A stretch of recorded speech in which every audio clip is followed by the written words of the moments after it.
friends. Happy Sunday. How are ya? Have you had a great week? Yeah?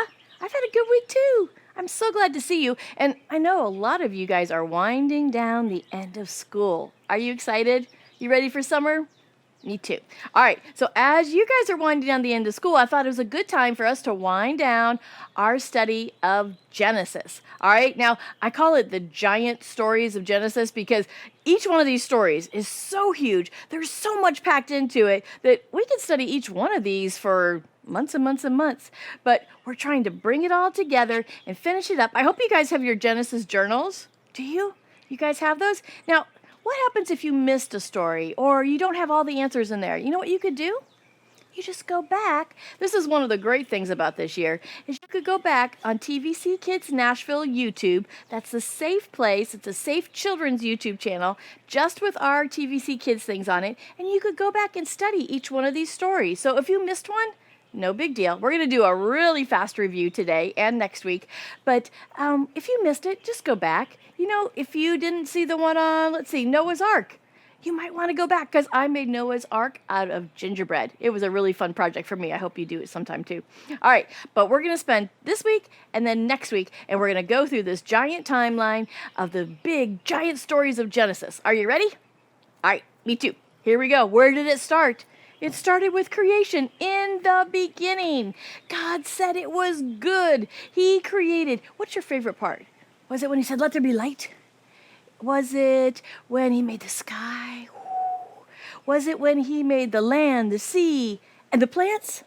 Or the sun, the moon, and the stars? Or the fish, or the birds, or the animals? Or you? Man, right? What was your favorite part of creation? Whatever it is, go outside. Look at creation. Look at what God created. And after he created, he said, it is good. All right? If God thinks it's good, guess what? It's good. And guess what that creation includes? You. All right? So look at your mom and dad. Look at your siblings. Look at your friends. Look at the beautiful trees, the flowers, the animals. And know that God created all these things, and it was good. All right? I know you got that one. Let's go for story number 2. All right? Story number 2, Adam and Eve. Now, life was good, right? They lived in the Garden of Eden. It was glorious. It was so beautiful, and everything was just perfect and lovely. Adam and Eve would take a walk. You know how you guys take a hike sometimes, right? They would just take a walk with God. Wow. Life was so good, but what happened? In comes that serpent, right? And that serpent started lying and telling lies to Eve. Should she have believed him? No. But guess what? There's still an enemy today that wants to fill your head, fill your mind and your heart with lies. So we have to stand up. We have the power of Jesus now, right? But we need to stand up against that enemy. Don't be confused by the lies that you'll hear. All right? So there was Eve. She ate the fruit that she wasn't supposed to. Gave some to Adam. Adam ate the fruit, and life was changed for us forever. That was the first sin. They no longer could stay right there in presence with God. They couldn't walk with God anymore. They couldn't stay in that beautiful Garden of Eden. They had to be sent out, and they had to work. Things got hard, didn't they? Yep, that's what sin does. Sin makes things harder for us. So that was Adam and Eve. They left the garden, and sin was in our world forever. All right, are you ready to continue? Story number 3, Noah and the ark. So there was people out, and there was sin, right? But God came to Noah, and he said, Noah, I want you to build an ark. And everybody else around him was saying, that's crazy, Noah. Don't build. Why would you build an ark? He said, I'm going to listen to God. You know, sometimes this will happen to you sometime in your life. It's happened to me. When you're sticking with something God asked you to do, and other people around you are all saying, no, no, no. There's going to be a time in your life, maybe once, maybe twice, who knows how many times, when you're going to have to stand up for God and say, this is what God's asking me to do. And other people around maybe not influencing me in the way that I should go. Listen to God. How do you do that? You read his word, right? You pray. God was giving Noah such a specific thing to do, build an ark, and build it exactly this way. I love, you guys go back with your mom and dad in your Bible and see the very specific directions of how to build the ark. It was so much better than like the directions you get with Legos. All right, no matter what, just go back and look. And he said, this is how long it is, and this is how tall it is, and this is the wood it should be made of. It's so, I mean, I just love that God was so specific in telling him what to do. And then God got Noah and his family, and he said, I'm going to call out to the animals. And he called out to the animals, and they showed up 2 by 2. Could you imagine? I know sometimes you might like call your dogs, and they'll come one, and they'll come another. They came 2 by 2, just as God called them, and went onto the ark, and then God shut the ark. The rains came down, and the floods came up. All of the people who were not following God were captured in that flood. But Noah and his family were saved because of their faithfulness, because of their following God. All right? Follow God, my friends. It's the way to go. We're learning from all these stories that people are not perfect, but God is showing us the way to go. All right? You can do it. All right, here we go. Story number 4, Abraham. Do you guys remember Abraham? Right? So God knew that there was people doing all kinds of things around that were not following him. And so he took Abraham and he said, Abraham, I want you to lead a people that will remember me. Lead a people that will be strong and remember me and stay faithful to me. And so Abraham left his home. No maps. You probably don't even remember what maps are. In older days, we had maps. Now we have maps on our phone, right? Where you just push the button, that's where we're going, and it tells you exactly how to do that. He had none of that.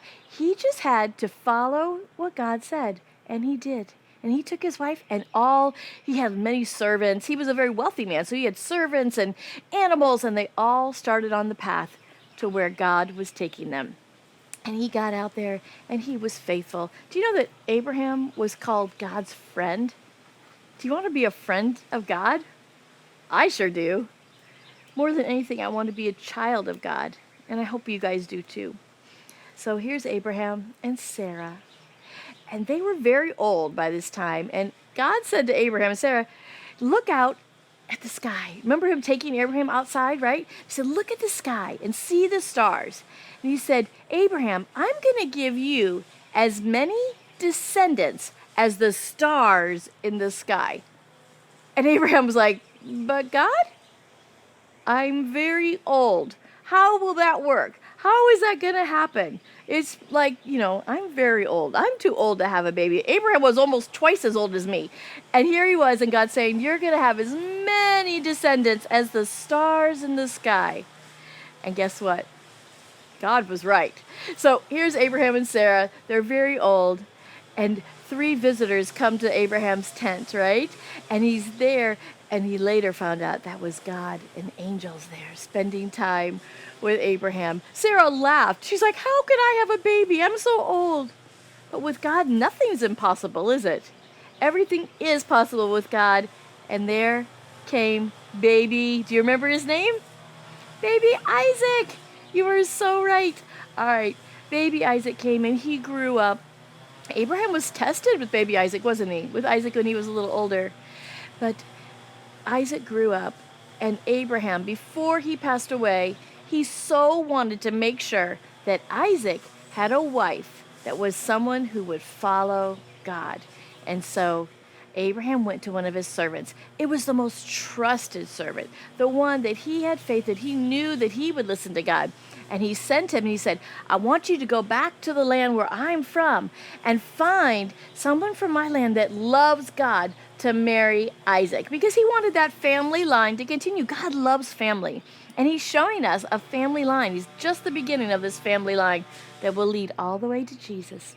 All right, so here's Abraham. He sends a servant, and the servant takes his camel. Do you remember Mr. Chris played the camel music? Go back and watch that video if you missed it. It's super fun. And so he takes the camels, and he goes back, and he's getting close. He just arrives at a well, and he's like, how will I know? And so he takes time and he prays. So important. When you don't know what to do, pray. And so he prays and he asks God. And I love it because it's very specific, all right? He didn't just say, God, tell me which one it is. He said, God, when I ask one of these women for water, I want you to have them say to me, sure, I'll give you water. And then I'll take care of your camels as well. So here they are. He goes to the well and out walks Rebecca. She probably had a big jar of water and she offers him water and she says, and when you've had enough, I'll water your camels as well. So he knew that was the woman that was going to marry Isaac. He spent some time with her family, but not too long. It happened really fast, and it was time for Rebecca to go back and marry Isaac. And so she and some of her best friends got to go along so that she wouldn't miss her home too much. They got on the camels, and they rode out to the desert and out. Remember, this was the love story. All right, and Isaac rode out, and they saw each other, and Isaac brought her back to their camp and gave Rebecca his mother's tent, the most beautiful tent. It was probably filled with lovely pillows and tapestries. It was a beautiful, beautiful tent, and that's where Rebecca lived until they were married. All right, that's 5 out of our 10 giant stories of Genesis. So next week, we're going to study the others, all right? I'll give you a clue. Isaac and Rebecca had a couple of boys. That's where we're going to start next week. Do you remember those boys? Yeah, those little rascals. Okay. We're going to start with Jacob and Esau next week. I hope you guys remember these stories. I hope you're finding things. You're filling out your journals. Spend some time with that this week as you're closing out school time, and we'll study the rest of it next week. I love you guys, and I will see you very soon.